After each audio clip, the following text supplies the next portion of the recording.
On November 26th, he started there, and he had his first chemotherapy on December the 10th. So from December the 10th to May 13th, he had 6 phases of chemotherapy. He went about every 2 weeks, somewhere in there, you know, two times in each phase, and it went over six phases, so it was almost 6 months.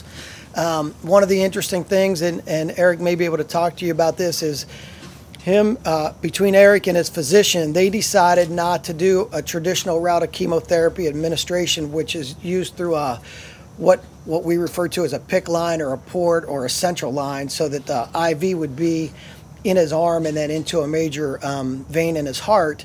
He opted to have IVs every time that he got the chemotherapy, and that was so that he could work out, which is an interesting concept that most patients don't have. So he went through this.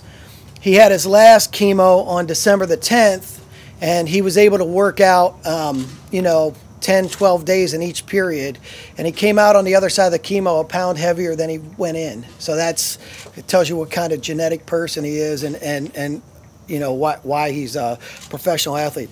On June 22nd, so they waited, you know, a good period there. They repeated his PET scans, and he was considered cancer-free June 22nd. Now, out of respect to Eric and his family and his training, he didn't want to release anything until he got back on the football field. So we knew that his PET scan and everything was good June 22nd.